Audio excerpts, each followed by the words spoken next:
આ તો કુકડિયું ગમતું નથી અને ઓલી જમના લાગે ખારી ઝેર પણ રે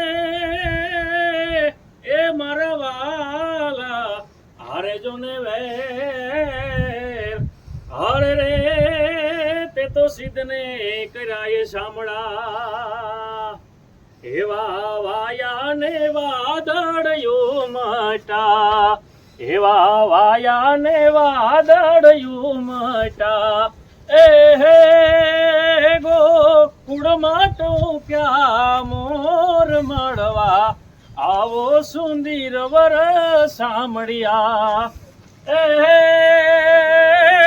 ગોકુળમાં ટોપ્યા મોર મળવા આવો સુંદર વર સાંભળ્યા। દર્શક મિત્રો, અત્યારે તમે વિડીયોની શરૂઆતમાં જે સરસ મજાનો અવાજ સાંભળ્યો એ વ્યક્તિને આજે આપણે મળવાના છીએ। આપણો જે ચેનલ છે એમાં ગાયકોની ખોજ, એમાં આપણે સરસ અવાજ ધરાવતા હોય એવા વ્યક્તિઓને મળીએ છીએ। એમાંના એક વ્યક્તિને આજે આપણે મળવાના છીએ। આજે આપણી સમક્ષ ઉપસ્થિત છે જે તમે અવાજ સાંભળ્યો અત્યારે, જે વિડીયો હતો, જે ગાયક કલાકાર, એનો આપણે એ ભાઈનો આપણે પરિચય તમને બધાને કરાવીએ। તો અમારા જે દર્શક મિત્રો છે તેને તમારો પરિચય આપો પહેલા। સૌપ્રથમ તો તમારી આ ચેનલનો ખૂબ ખૂબ ધન્યવાદ છે, કેમ કે અમારા જેવા ગામડામાં રહેતા નાના નાના આવા કોઈ જે ગાતા હોય કલાકાર તો અમે ન કહી શકીએ અમારી જાતને, અમે જે ગાઈ છીએ અમુક લોકગીત કે ભજન જે અમારી જૂની જે સંતવાણી છે તે લોકગીત છે સાચવી રહ્યા છીએ, તો અમારા જેવા વ્યક્તિની મુલાકાત આપ કરી રહ્યા છો ચેનલ દ્વારા, એ બદલ આપનો ખૂબ ખૂબ આભાર। અને મારું ગામ સુસવાવ, તાલુકો હળવદ, જિલ્લો મોરબી, નાનું એવું ગામ છે, નાનું પણ ખૂબ ઐતિહાસિક, કે જ્યાં દાદા કેદારનાથનું મંદિર છે, યોરદાસ બાપુની સમાધિ છે, અનેક ગામમાં પાળિયા છે, ગામની અંદર અનેક પૌરાણિક મંદિર છે, આવું મારું ગામ છે, ત્યાંનો વતની છું। રઘુભાઈ, તમારા ગામના જે વતની છે બુમાભાઈ રબારી, એમણે અમને તમારો પરિચય કરાવ્યો છે, અને પરિચય કરાવ્યો તો તમારા અવાજ વિશે, તમારો જે ડીડી ગેરનાનો પ્રોગ્રામ છે એના વિશે અમને ઘણું બધી માહિતી આપી હતી। એમાંની એક માહિતી હતી કે તમે પોતે સરસ મજાનું ગાવ છો, એની સાથે સાથે તમારી પાસે એક કળા છે કે તમે પોતે ગીત લખો પણ છો। તો શરૂઆતમાં અમારા જે દર્શક મિત્રો છે ને, એ તમારું કોઈ રચના તમારા દ્વારા જે લખવામાં આવી હોય ને એ સંભળાવો। સાચી વાત છે, માતાજીની કુદરતની કોઈ દયા છે તો લખાય છે, કવિતા સુવિચાર છે તો કોઈ બે લાઈન ભજન છે તેવું બધું લખું છું। આ બધું કહેવાય છે ને કે લખાય છે ને એ કોઈ એસીમાં રૂમમાં બેસીને શાંત નથી લખાતું, જે વીતી ગઈ પીડા હોય ને એ અમુક લખાય છે, બાકી એસી રૂમમાં બેઠો બેઠો કોઈ કવિ નથી તો કોઈ ભજનિક પણ નથી થઈ શકતું। એમાં હું એક જો મારું પ્રિય મેં ભજન લખ્યું છે ગાયકોનું સંભળાવું। એ જી તમે માતા જાણી લ્યો ને ગાયજી, તમે માતા જાણો ગાય, એ મણત પશુ જેવો કેમ થાય, એ જી તમે માતા જાણી લ્યો ને ગાયજી, ગાય ઉપર જુઓ જુલમ કરીને માનવ બન્યો કસાયજી, આ ગાય ઉપર એ જુલમ કરીને એ જીમાણા બન્યો છે કસાયજી, આવા આંસુ લાગે જેદી એ ગૌ માનાય, આંસુ લાગે જેદી એ જી ગૌ માનાય, વસવાડી ભેરાય, એજી તમે માતા જાણો ને ગાયજી, એજી તમે માતા જાણી લ્યો ને ગાયજી। રઘુભાઈ, હવે આપણે મહાદેવના સાનિધ્યમાં બેઠા છીએ, કેદારનાથ મહાદેવ, તો અમારા દર્શક મિત્રોને એક મહાદેવની રચના સંભળાવો। શંભુ શરણે પડી માગું ઘડી રે ઘડી, કષ્ટ કાપો એ દયા કરી શિવ દર્શન આપો, દયા કરી શિવ દર્શન આપો, મારી મંદમતી તમારી અકળ ગતિ, કષ્ટ કાપો એ દયા કરી દર્શન શિવ આપો, દયા કરી દર્શન શિવ આપો। તૈયાર કર્યા. રઘુભાઈ, હવે તમે આજે ગાવાની શરૂઆત કરી, કે તમે કઈ રીતના તમને ગાવાની આમ પ્રેરણા મળી હોય, કે તમે ક્યાં ગાવાનું સ્ટાર્ટિંગ કર્યું? એમાં એવું છે કે કોઈ પણ ગાવું એના કે ટ્યુશન ક્લાસે તમે શીખી નથી શકતા કોઈ પણ જગ્યાએ. કાં તમારા લોહીમાં હોય તો જ આ વસ્તુ આવે છે, ખવાતું નથી. આ જન્મે છે કલાકાર એવું કહેવાય છે, એના કોઈ શીખવાડે, કોઈ ટ્યુશન, કોઈ સ્કૂલ નથી હોતી. એટલે મારા કુટુંબમાં મારા દાદીમાં ભજન ગાતા, એ બંને બહેનો ભજન ગાતા, મારા પપ્પા ભજન ગાતા, અને મારા દાદાને પણ ભજનનો શોખ ખરો. હવે શરૂઆતમાં તો મને કોઈ રસ હતો નહીં ભજનમાં, સંતવાણીમાં. કદાચ મારા ઘરે મારા દાદા ભજન રાખતા, ભજન બોલાઈને કરાવતા, તો ભજન ગાતા નહીં, પણ ભજનમાં રસ બહુ. તો ત્યારે શરૂઆતમાં હું ભજન ચાલુ, હું સૂઈ જતો બાણું બંધ કરીને, જરાય રસ નહીં, મને મજા જ ન આવે. પછી શરૂ અમુક ટાઈમ એવું કહેવાય છે ને કે કંઈક સંગ થાય, સારા રીતનો સંગ થાય તો ફેર પડી જાય. અમુક ટાઈમે વડીલો ભેગું બેસવાનું થતું, એ લોકો ભજનમાં જતા, તો ત્યારે મને પણ એવું થયું કે આ લોકો આમાં જતા, આટલા વર્ષ આમાં કાઢ્યા, આમાં કંઈક તત્વ તો કંઈક તો સારું હોય છે ને. નગર આટલા બધા ભેગા થઈને ગાતા ન હોય, આટલા લોકો સાંભળે નહીં. નગર આપણે બોલતા હોય તો કોઈ માણસ કદાચ સાંભળવા રાજી નથી હોતું, તો આ લોકો બોલે છે કે અમુક માણસો સાંભળે છે, એટલે કંઈક એમાં સારું થતું છે. તો ધીમે ધીમે મને એમાં રસ જાગ્યો. હું અમુક દાદા વડીલો છે એમના પાસે બેસીને પેલા ભજન લખી લેતો, પછી કંઠસ્થ કરતો, અને આવો સંતવાણી ગમે સમય હોય ગામમાં ત્યારે ગાવાનું ચાલુ કર્યું. હવે ધીમે ધીમે ગાતા શીખ્યું. શરૂઆતમાં તો બધું તાલમાં નહીં, સુરમાં નહીં, એવું બધું ચાલતું હતું, પણ ધીમે ધીમે કહેવાય છે ને કે નીચે કુંભાર લાકડું રાખે, ઉપર તાપલી મારતો જાય, એવી રીતે મને અમુક વડીલો નીચે લાઈટનું રાગડું પોતાની તાપલી મારતા જઈએ, અને થોડોક પાકી ગયો. જો સંપૂર્ણ તો કોઈ સંગીતમાં હોતું જ નથી.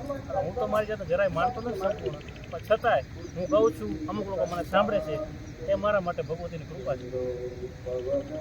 હવે અમારા દર્શક મિત્રોને તમારા દાદા થકી જે તમને ગાવાની પ્રેરણા મળી, તો તમારા દાદા જીવતા હયાતીમાં જે ગીત ગાતા હોય, ભજન ગાતા હોય, તમે સાંભળ્યું હશે, એવા એકાદું ગીત અમારા દર્શકોને સંભળાવો. મારા દાદા એવા કોઈ સંતવાણીના કોઈ કલાકાર નહોતા, કે પોતે એટલા બધા ભજન ગાતા નહીં. કેમ કે એમને આમ સાંભળવાનો શોખ કરો. કહેવાય છે ને કે સારા શ્રોતા બનવું એના કરતાં અઘરું વિશે સારા શ્રોતા બનવું છે. વક્તા તો ગમે પણ બની શકે, સાંભળવું ને એ બહુ અઘરી વસ્તુ છે. બોલી તો ગમે નાખશે. એટલે એમને સારા શ્રોતા હતા, ભલે ભજન એવા ગાતા નહીં, અમુક ભજન એમને બહુ પ્રિય હતા. જેમ કે એક ભજન બહુ પ્રિય, ક્યારેક એકલા એકલા હોય ત્યારે આમ મનમાં ગુણગુણતા, મને પણ ક્યારેક કહેતા મને આ ભજન બહુ ગમે, તું આ ભજન ગાઈ ને. એમાં એક ભજન હતું, રમતો જોગી રે એ ક્યાંથી ન આયો, આ રમતો જોગી રે એ ક્યાંથી ન આયો રે, આવી મારી નગરીમાં એ જ અલખ જગાયો રે, વૈરાગણ મેં તો બની આવી મારી નગરીમાં હે જ અલખ જગાયો રે, વૈરાગણ મેં તો બની, વૈરાગણ મેં તો બની. હવે રઘુભાઈ, તમે તમારા દાદા થકી ગાવાનું જે પ્રેરણા મળી, પછી તમે સૌપ્રથમ કોઈ જગ્યાએ ગીત ગાયું હશે, તો ક્યાંથી તમે શરૂઆત કરી ગાવાની? તમને સ્ટેજ ક્યાંથી મળ્યું ગાવા માટે? સ્ટેજ તો એટલું બધું તો જે હું તો કલાકાર નથી થયો, પણ એક સ્ટેજની વાત કહી શકાય. અમુક એક સ્ટેજ એવું મળ્યું કે જે સારા સારા વ્યક્તિને, સારા સારા કલાકારને પણ નથી મળતું. મારી જાતનું ભાગ્યશાળી સમજું છું કે મને આ સ્ટેજ મળ્યું. એમાં વાત એવી હતી કે ડીડી ગિરનારમાં એક કંઠ કસુબલ નામે એક કાર્યક્રમ ચાલુ થવાનો હતો. આમાં મને તો બહુ માહિતી નહોતી, મેં ખબર હતી ચાલુ થવાનું, પણ એક દાદા મારા વોટ્સઅપમાં છે, મેં એમને ક્યારે જોયેલા નથી. કહેવાય છે ને કે મોબાઈલ એક એવી વસ્તુ કે તમારે જો સારા બનવું હોય તો સારામાં સારા શ્રેષ્ઠ તમને બનાવી દે, અને તમારે ખરાબ બનવું છે તો ખરાબમાં ખરાબ પણ મોબાઈલ બનાવી શકે, એ તાકાત મોબાઈલમાં છે. તો મારા નસીબ સારા, મારો ઉપયોગ સારો છે. એમાં એક દાદા હતા ફ્રેન્ડમાં, એ મને કહે કે ભાઈ તારા વિડીયો જોઉં છું, તું સારું ગાય છે, દૂરદર્શનમાં તારું મોકલે એકાદ ક્લિપ હોય તો તારું સિલેક્શન થઈ જાય. કે દાદા હું એવું કોઈ કલાકાર નથી, દેશી સંતવાણી ગામમાં ગાઉં છું, મારું એ ભજન નથી, મને બે પાસ સાંભળે એમાં મને સંતોષ છે. ના ના તો ટ્રાય તો કર. પછી એક ક્લિપ મેં હું મોકલી, એ લોકોને આખા ગુજરાતમાંથી ટોટલ 40 છોકરા પસંદ કરવાના હતા, જેની પાસે અત્યારનું લોકગીત, અત્યારની સંતવાણી જે કે જૂનો વારસો રાખ્યો છે, એવા 40 છોકરા પસંદ કરવાના હતા. એમાં સદનસીબે મારું સિલેક્શન થઈ ગયું. મારા માટે બહુ મોટી વાત છે કે આખા ગુજરાતમાંથી 40 છોકરામાં મારી પસંદગી છે ને, એ પણ દૂરદર્શનમાં. સૌથી મને પહેલું સ્ટેજ, પહેલું છેલ્લું જે ગણો તો એ સ્ટેજ મારા માટે મોટું, અને એવું સિલેક્શન થયું એ જ મારા માટે મોટી વાત છે. રઘુભાઈ છે એ ડીડી ગિરનાર ઉપર પોતે પોતાનો એક વિડીયો બનાવીને ઓડિયો રેકોર્ડ કરીને મોકલો હતો અને એમનું જે 40 વ્યક્તિઓને પસંદ કરવામાં આવ્યા હતા સિલેક્શન, એમાં તેમની પસંદગી થઈ હતી અને ત્યાં પોતે ડીડી ગિરનારમાં જઈ અને પોતાનું જે પરફોર્મન્સ છે તે પણ કરી આવ્યા છે. તો તમે જે ઓડિયો મોકલો હતો એ પછી અહીંયા જે પરફોર્મન્સ વખતે તમે એક સરસ મજાનું ગીત ગાયું હતું, એ ગીત અમારા દર્શક મિત્રોને અત્યારે સંભળાવો. એમાં એવું છે કે ઓડિયો અને અહીંયા ગાયું બંને સેમ જ ગીત હતા. કેમ કે એ ગીત લોકગીત એવું હતું મને સૌથી પ્રિય લોકગીત. અને હું રામામંડળમાં ગામ રામામંડળ છે એમાં પણ 4-5 વર્ષથી રમું છું. એમાં પણ જ્યારે રાસ ગાવાનું થાય ત્યારે હું એ જ લોકગીત ગાતો. એટલે મારું ફેવરેટ હતું, પાછું ઘણી વખત ગાયેલું, એટલે મને બહુ મજા આવતી ગાવામાં. અહીંયા જે ઓડિયો મોકલો અહીંયા જે રેકોર્ડિંગ હતું એ બંને એ ગીત એક જ હતા. એ હું તમને સંભળાવું. જેમ કે બહુ કનડે છે કાનો રે માતાજી તારો, બહુ કનડે છે કાનો, બહુ કનડે છે કાનો રે માતાજી તારો, બહુ કનડે છે કાનો, સુતેલા છોકરાને જઈને જગાડે, સુતેલા છોકરાને જઈને જગાડે, એ તો ચૂંટિયા ભરે સાનો માનો રે માતાજી તારો, બહુ કનડે છે કાનો, બહુ કનડે છે કાનો રે માતાજી તારો, બહુ કનડે છે કાનો, બહુ કનડે છે કાનો. આ ગીત છે તે ડીડી ગિરનાર ઉપર પોતે જ્યાં ગયા હતા અને આ સરસ મજાનું ગીત ગાયું હતું અને તેમને કંઈક ઇનામ પણ મળ્યું હતું એવું અમે સાંભળ્યું છે. કેટલું રૂપિયા ઇનામ મળ્યું હતું ત્યારે? એ મારા જીવનની સૌથી પહેલી જ કમાણી. જોકે હું ભજન નામે ત્યાં લેવા નથી માંગતો, પણ આવું સ્ટેજ મળ્યું એ લોકો કે એ લોકોને એવો આગ્રહ હતો કે બધા અહીંયા આવવાળા સરખા ન હોય, કોઈની પોઝિશન ન પણ હોય, અમુક કે બધા એક સગવડવાળા નથી, ન હોય એના પાસે રૂપિયો નથી હોતો, હોય એના પાસે કરોડપતિ હોય છે. તો એ લોકોને એવી ઈચ્છા હતી કે અહીંયા આવવાવાળા કોઈને ધક્કો ન થાય, રહેવું પડે, જે કંઈ સુવિધા મળતી ટ્રેક્ટરો રોકવા માટે જે થતું એનો ખર્ચો અમે આપી. એ પેટે એમને 3000 રૂપિયા બધા 40-40 પર તમને આપેલા. એ મારા જીવનની પહેલી કે છેલ્લી કમાણી અત્યાર સુધીની છે.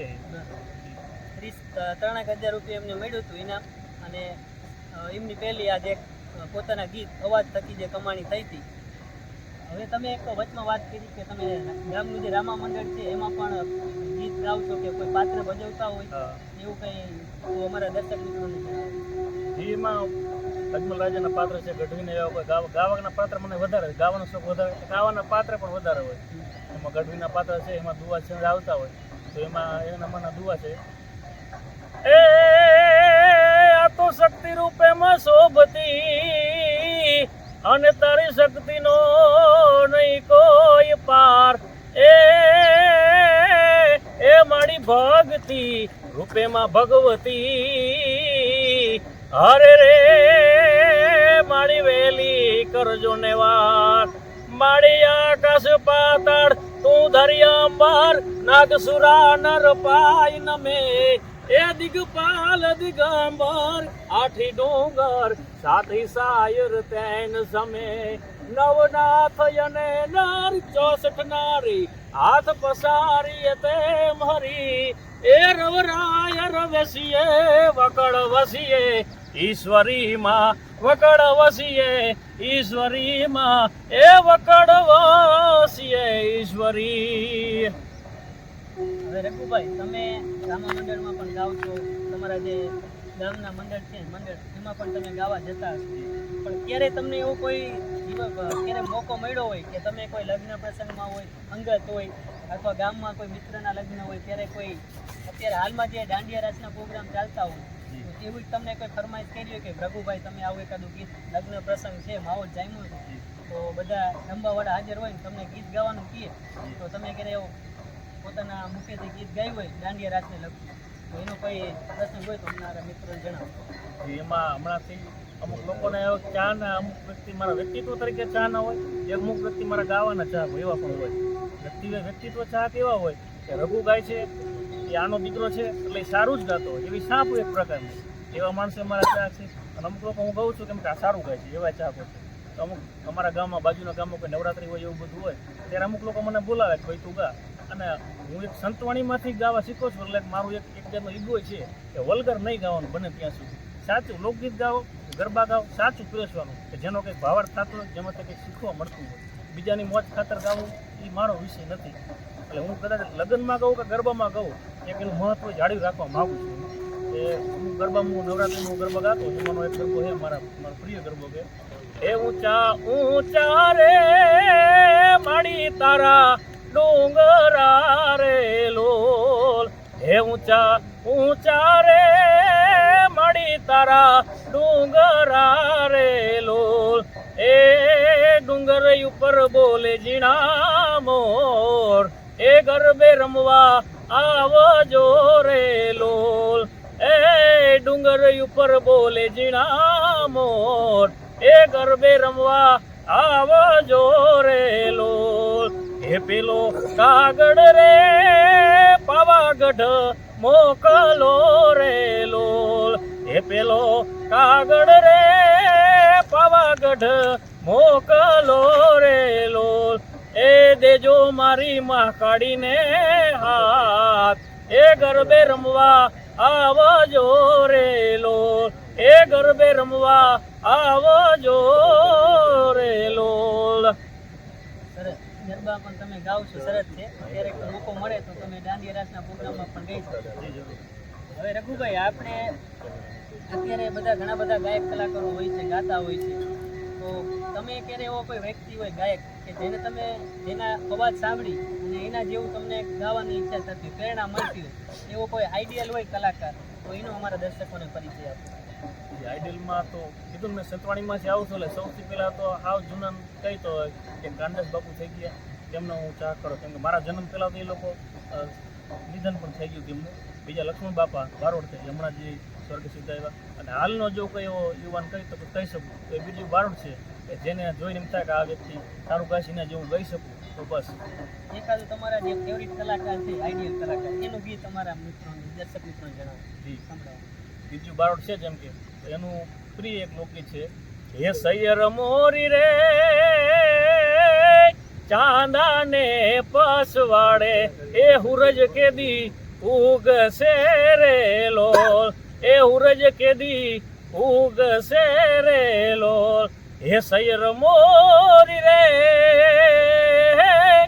ઉતારા કરનારો ઓલો જાદવરાય ક્યારે આવે રે લોલ, એ આવશે સાતમને સોમવારે, આઠમની મધરાતે રે લોલ, એ સૈયર મોરી રે ચાંદાને પસવાડે, એ હુરજ કેદી ઉગશે રે લોલ, ઉગશે રે લોલ. હવે તમે રામા મંડળમાં રમો છો, તો રામાપીરને લગતું કોઈ એકાદું ગીત હોય કે જે તમે ગાતા હોય, એવું એકાદું ગીત સંભળાવો. રામાપીરમાં તો રામાપીરના ઘણા બધા ગીત છે, અને હું રામાપીરને પણ બહુ વધારે માનું છું. કહેવાય છે ને, આસ્થા હોય એને કોઈ સીમા ન હોય. તો એમાં રામાપીરનું ભજન છે જે હું મંડળમાં પણ ગાતો હોય, સીમાનું એક ભજન છે, એ ખમ્મા ખમ્મા ખમ્મા પીરને જાજી ખમ્મા, મારા હિંદવા પીરને જાજી ખમ્મા, એ રણુજાના રાયને જાજી ખમ્મા, મારા હિંદવા પીરને જાજી ખમ્મા, રણુજાના રાયને જાજી ખમ્મા, મારા હિંદવા પીરને જાજી ખમ્મા, એ પેલો રે પરચો પીરે પારણીએ પૂરો, પેલો રે પરચો પીરે પારણીએ પૂરો, પગલી પાડી રૂમા જુમા, હિંદવા પીરને જાજી ખમ્મા, મારા રણુજાના રાયને જાજી ખમ્મા, હિંદવા પીરને જાજી ખમ્મા, મારા રણુજાના રાયને જાજી ખમ્મા. રઘુભાઈ, આ તો આપણું જે ગાયક કલાકાર તરીકે તમારો પરિચય કરાયો. હવે તમારું જે આર્થિક ગુજરાન તમે ચલાવતા હો, તો અત્યારે હાલમાં તમે શું કામ કરો છો? એમાં એવું છે કે શરૂઆતમાં તો કે ને ભણ્યા પણ ભાન વગરનું ભણ્યા, એવું બધું હતું કે કોઈ કહેવાનું નહોતું, ભાઈ આમ ભણો આમ ભણો, ભણવામાં કોઈ બાકી ન રાખ્યું. પણ છેલ્લે તો જે અભણનું કામ કરે એમ અત્યારે હું ભણનું કામ કરું એવું કહી શકાય. જેમ કે શરૂઆતમાં હું નાની ઉંમર હતી મારી 12-13 વર્ષ, ત્યારે મારા પપ્પા એક્સપાયર થઈ ગયા. નાના 3 ભાઈ બહેન હતા, ઘરની જવાબદારી હતી. અમુક સગાવાલા ઘરનો છે, નાના ભાઈઓનો પણ મને સપોર્ટ હતો કે તું ભણ. હું ભણ્યો, હું ખૂબ ઘણું BSc કર્યું, સાયન્સ કર્યું, પણ પછી પરિસ્થિતિ એવી થતી જતી હતી કે કામે કરવું પડે એવું હતું આપણે ભણા ઉપર ચાલતું નહોતું. પછી કોલેજ કરતો ત્યારે દિવસે કોલેજ જતો અમદાવાદમાં, રાતે કોઈ એવી કંપની હોય તો 7-8 કલાક એમાં નોકરી કરી આવતો, આ રીતે ચાલતું.